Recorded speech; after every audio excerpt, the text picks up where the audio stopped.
With the aging of the population, the proportion of elderly people grows larger and larger each year. This brings an increasing disease burden to the healthcare system, both domestic and abroad. Cardiovascular and cerebrovascular diseases account for the most non-communicable deaths among senior population. In addition, stroke is the biggest single cause of cardiovascular and cerebrovascular diseases. Stroke is one of the most important causes of death and disability of elderly people in China. According to the data from the Chinese National Stroke Registry, the average incidence of having a stroke increases by 8.3% annually. The overall prevalence is also on the rise, and the number of stroke patients aged 40 years and over has reached 12 million. The medical expenses per capita is increasing.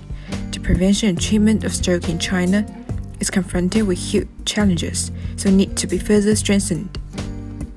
Rehabilitation care for stroke may include rehabilitation for motor, sensory, cognition, language, and psychological function.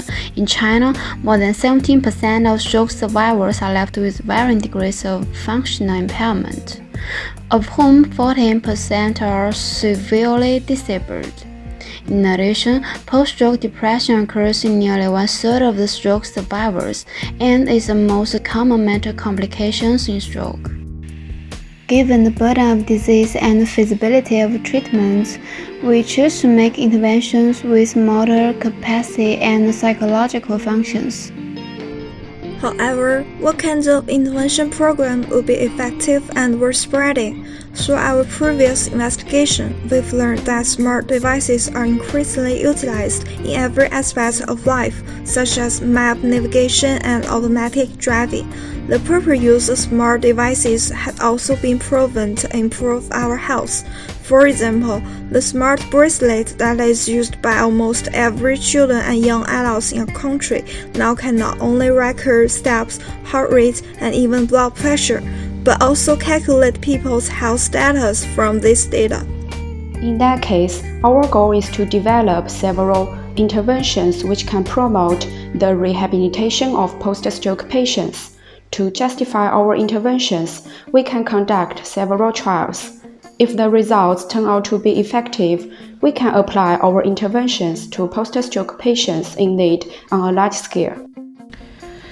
To reach our goal, we want to establish a healthcare program for elderly stroke patients in Shanghai using smart devices.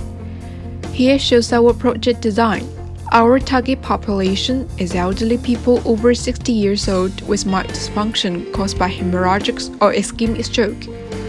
We will conduct several interventions on these patients and then evaluate them through regular follow-ups. For the interventions, we give our participants smart bracelets. The aim is to analyze real-time data such as vital signs, exercise volume, etc., to demonstrate and recommend rehabilitation exercise and to play a guiding role in rehabilitation for stroke patients. The smart bracelet collects the following indicators through appropriate biosensors: blood pressure, heart rate, movement tracks, GPS, and circadian rhythm. The bracelet demonstrates a library of rehabilitation exercises, including basic function training of upper and lower limbs, walking and task-oriented training. The flexion, extension, and rotation of the joints are fully exercised, which directly helps the activities of daily life. According to the participants' individual needs, the smart terminal device extracts appropriate exercises from the library and sends them to the smart bracelet. The participant will then confirm the training mood and site. During the training, the difficulty level is gradually increased according to the participant's endurance and moving ability. Finally, the terminal device receives feedback of the participant's vital signs and motion trials from the bracelet via Bluetooth. New recommendations can be done by deep learning. This project will be implemented on an app named Keep, which is a popular sports community for young people in China. We intend to work with Keep to develop a stroke rehabilitation community for the elderly. The entire senior version of Keep will be based on the intelligent voice system. It contains 2 exercise libraries, standard rehabilitation and Tai Chi movement. When you complete a specific exercise, you will be given a voice message of encouragement, such as "good job," "well done," or "fantastic." When you complete a rehab action, Tai Chi action, or upload measurements from other devices, you can earn 10 points, which can be used to improve your grade and keep and redeem gifts such as free physical exam. You can also share workout content to the community.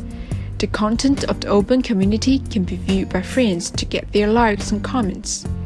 Every 3 months, we will interview a person who is active in the community and recovering well to share their experiences with the video in the public community, forming a community of mutual help for stroke recovery. As to follow-up schedules, the first time you join the program, you will be guided by a doctor who will customize your recovery movements. And every 3 months thereafter, we will follow up with a doctor who assesses your movement and mental state using a professional skill and make appropriate adjustments. In order to evaluate the effectiveness of the project, we are going to carry out a pilot experiment in one district of Shanghai, China. First, we will recruit a group of post-stroke patients according to the inclusion and exclusion criteria. Then, after signing the informed consent, the patient would be divided into 2 groups. Group A patient would do some rehabilitation exercise at home following the instruction video, with the smart bracelet recording the motion trial. If the patients forget to do any exercises according to the schedule, the smart bracelet will sing a song to inform them. While in Group B, there is no intervention. Every day, the vital signs, sleep conditions, and exercise record of patient in both groups will be transmitted from the smart bracelet to the smartphone through the Bluetooth and uploaded to the cloud network, which finally will be sent to the doctors. At the 3rd month, the 6th month, and the year after the start of the interventions, the patient will do a general checkup to evaluate his or her rehabilitation status. The stroke recurrence rate and time to stroke recurrence will be calculated to compare the 2 groups. If Group A patient have significantly lower stroke recurrence rate or longer time to stroke recurrence than that in Group B, we can expand our project to a larger group of patients. For further outreach plans, we are going to promote our project nationwide by making full use of the medical resources of Shanghai. We hope to standardize the management of stroke rehabilitation and to build a stroke treatment coordinating network in the future. Here shows the timeline and budget of our program. The pilot experiment will be conducted in 2021, paving the path for subsequent stage. The next stage of extension to a larger area starts in 2022. For the allocation of our budget, according to the incidence of stroke and the estimation of sample size, 50% of the fund goes to the bracelet. 30% of the budget goes to manpower to conduct regular follow-ups and operate the APP. We are going to spend the rest on pilot experiment, participant motivation, and APP maintenance. We also hope to minimize our cost by seeking sponsorship. In this program, we aim to raise awareness about the rehabilitation among elderly stroke patients and to engage them in active physical activities by smart devices.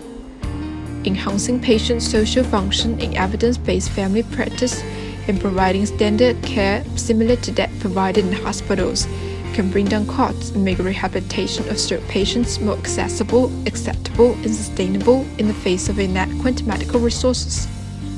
This requires extensive work on governance policies, infrastructure, and workforce capacity. A longer and healthier life brings with it challenges not only for elder people and their families, but also for societies as a whole. We hope each and every one of the stroke patients, as well as the senior citizens, can lead a happy and healthy life in a supportive social environment.